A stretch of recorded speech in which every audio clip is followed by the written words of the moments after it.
Pretty good, huh?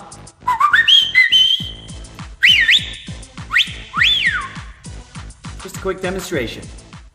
Hey guys, David Patrick Green, davidpatrickgreen.com.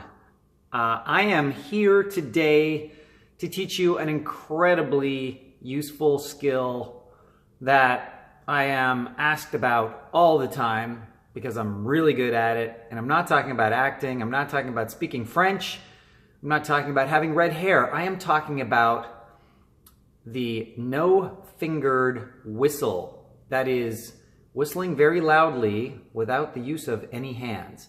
And as you can see, my one hand is full, holding the camera, and my other hand is holding up the arm of the camera holding hand because it gets really tiring. So my hands are filled, and yet I can still do this. Yes, it's an incredibly useful skill and it's incredibly fun. You can now have your shopping bags in your hand. You can be carrying out the trash. And if you wish to capture someone's attention, such as a dog, a beautiful woman, a handsome man, a taxi cab, a bus driver, a bird, a plane, anything you want, you can now carry stuff around. You can walk around with gloves on. In the wintertime, you can still whistle. Now, how do you do this amazing feat? Well, it's quite simple, but I will warn you ahead of time, it does require practice. I think it actually took me, I don't want to scare you, but again, I did not have a teacher, but it took me about 2 years to master. I'm hoping with this little tutorial, you can reduce that time, but the more you practice, the quicker you will get the hang of it. And really, it's just a question of playing around and relaxing and not being tense, because sometimes your tongue and your mouth don't want to move the way you need them to. And you just need to learn to relax and just practice until one day you'll feel it. You'll just feel it. It's like if you've ever tried playing the flute or blowing into a bottle. You know, to make that whistling sound when you blow into a bottle, once you blow in at the right angle, it's very easy. It's like, hoo, hoo, hoo, hoo, hoo. But if you blow across the bottle top with the wrong angle, you don't get a sound. It's exactly the same thing. There's just a few more moving parts here that you need to control. Okay, so let's get to the lesson. The basic description, and I'm going to have to look at the screen. I'm doing selfie cam mode right now, so I won't be looking directly into the camera. I'll be looking at my own mouth. So let's get started. Okay, so the first basic thing is you have to basically create a chamber between your tongue.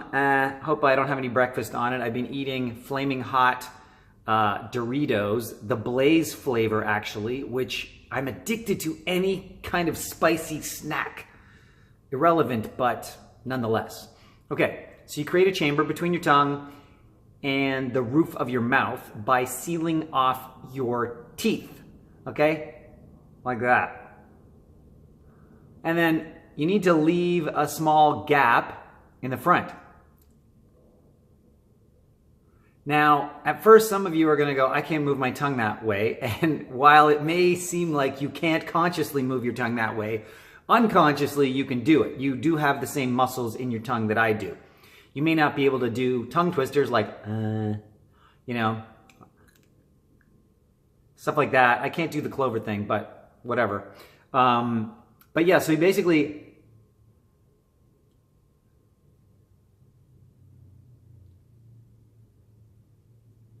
you're sealing off the chamber, you're sealing off a chamber between your tongue and the roof of your mouth by just closing the door on your teeth.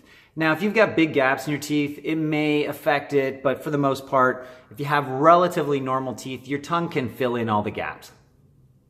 Like, the first thing you just want to do is practice sealing off your teeth with your tongue. Okay? And then imagine you're just trying to blow through the front by opening a little bit of a space with the front of your tongue.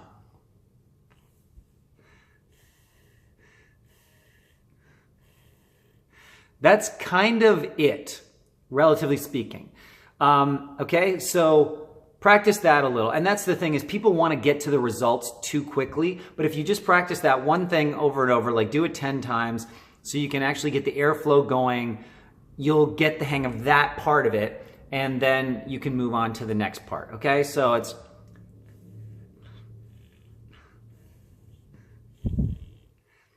That's it. Okay?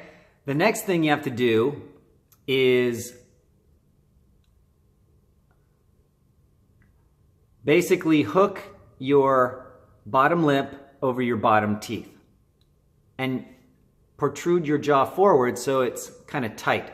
Because what you're creating is the bevel. It's kind of like in a whistle, and the air is going to go over that, and it needs to be tight. Otherwise, it's going to move around too much, and it won't whistle. It'll just flap or what have you. Like if I try to do it without pulling it tight, I don't even know if I can.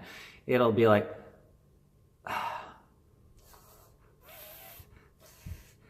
It doesn't do anything. But if I do this, it's like everything. So that little part is incredibly important. Okay? Incredibly important. You gotta do that, and you can...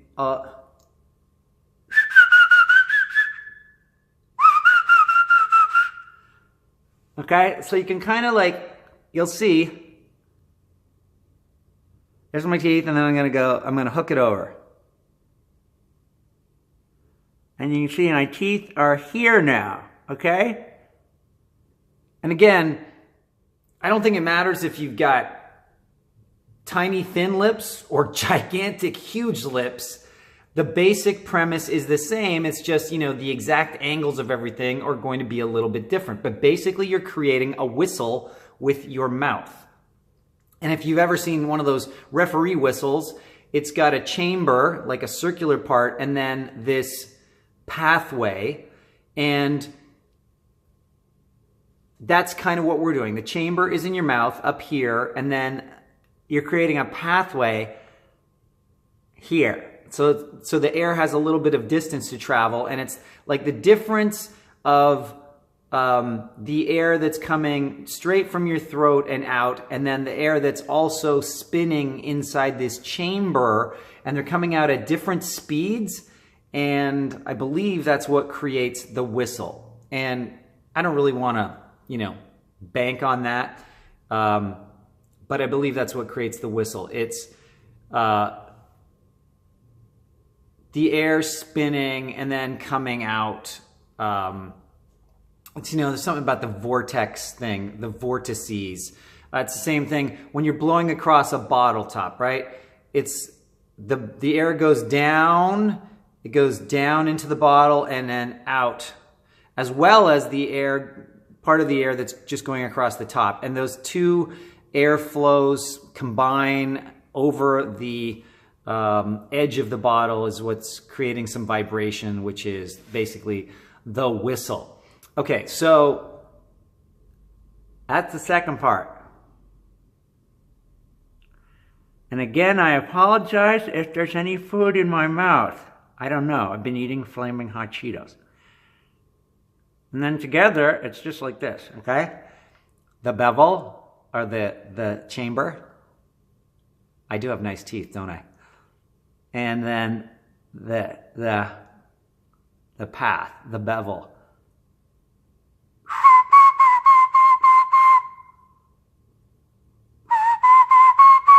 And so your tongue basically has to be at the right height. So it creates like, it's an uninterrupted airflow. And I think that's where the sound comes from. If your tongue is above or below your lip here, then the air is going to hit it and go like that. And you need the air to come out straight in a nice flow. And that's what's going to create the whistle. Okay, so really it's two parts.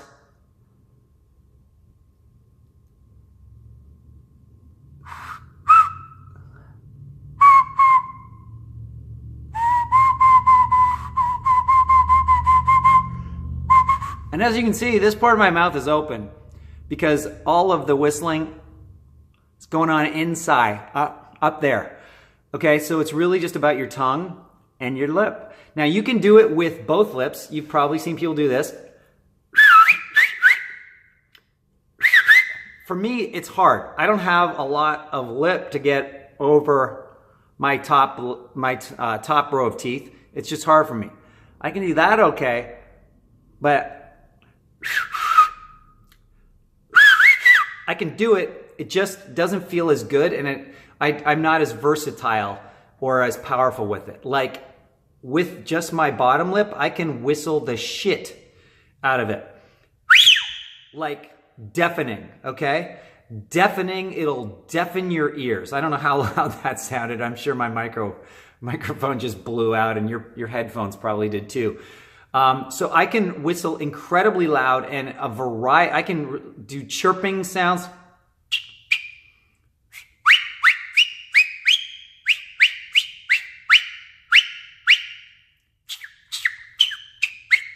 It almost sounds like squeaking sneakers on a gym floor. I can go really, really high.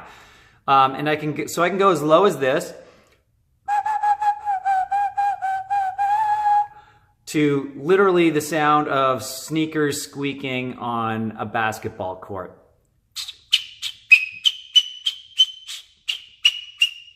Okay, so huge range, and I can, you know,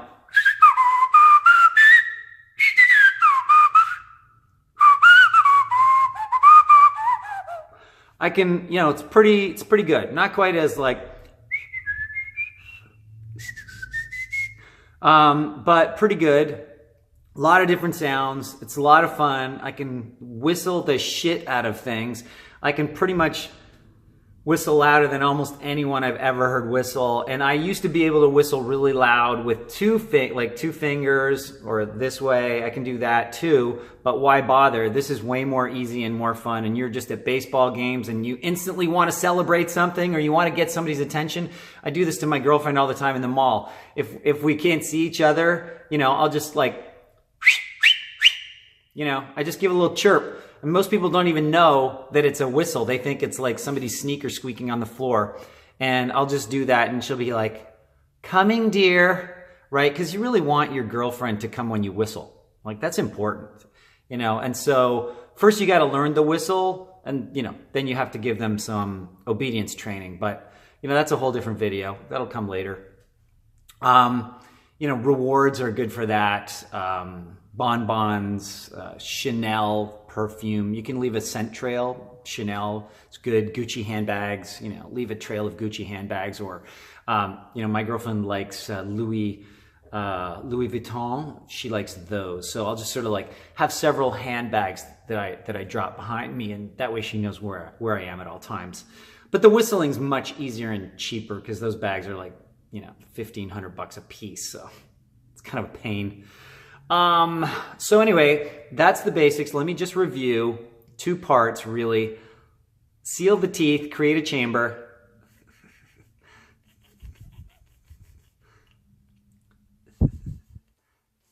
And it's okay if your tongue goes beyond your teeth.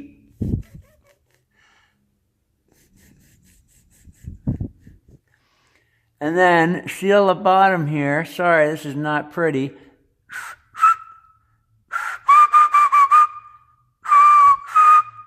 And then you get higher, you're really just shrinking the chamber, okay? And you're creating a little more tension here. This has to get harder to withstand the increased airflow. So you're blowing harder, you have a smaller chamber, and the tighter bevel, which is your bottom lip. That's how you can, you know, it's like a guitar string, right? You make it tighter and it makes a higher note. The vibrational frequency is higher. Exactly the same concept. So if you blow harder and use a smaller chamber with a tighter bevel, then the pitch goes up. Okay, so that is it, my friends. 2 parts. And this. And it just, you know, you can see this is even my tongue is allowing like a pathway. I'm just bridging my tongue is just, you know, these are forming one thing, the lip, the tongue and the bottom lip.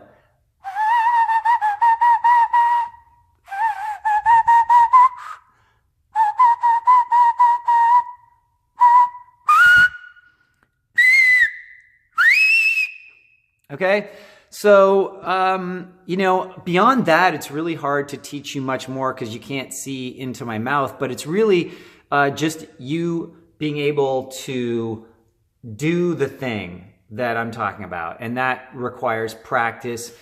You know, if you're young and you're not used to practicing something a lot to get really good at it, it might seem a little frustrating. You want the results, but learn to enjoy the practice, learn to enjoy the learning, okay? It's a choice, so learn to enjoy it, and it's a fun process. And then when it finally happens, all that work will make you super happy. I remember the first time a whistle came out, I was like, oh my gosh, how did I do that? And you know, I couldn't get it back.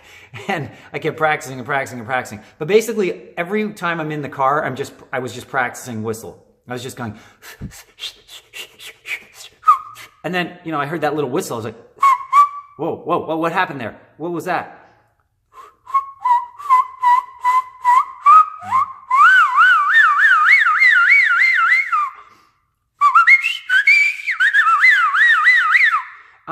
It's so awesome. It's so fun, but practice, practice, practice every chance you get. Drive your friends and your family crazy, but then they'll be jealous and they'll want you to teach them. And you could charge them $100, you know, to teach them this skill. I'm not charging you anything. Why am I not doing that? Please send me $100 right now if you learned this skill. That would be great. But otherwise, I hope this was helpful, guys. It's a long video, but trust me, the process of actually learning how to do this will be even longer. You know, if you liked this, give me the thumbs up. Write a comment or ask me a question about details if you want.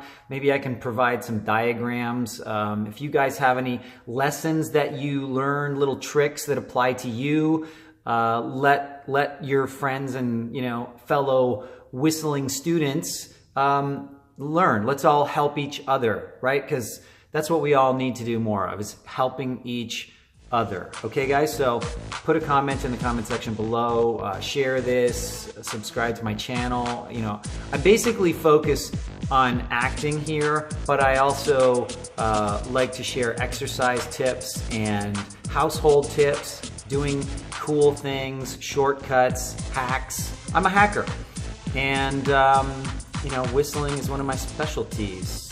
Okay, so hasta la vista, babies. We'll talk to you soon.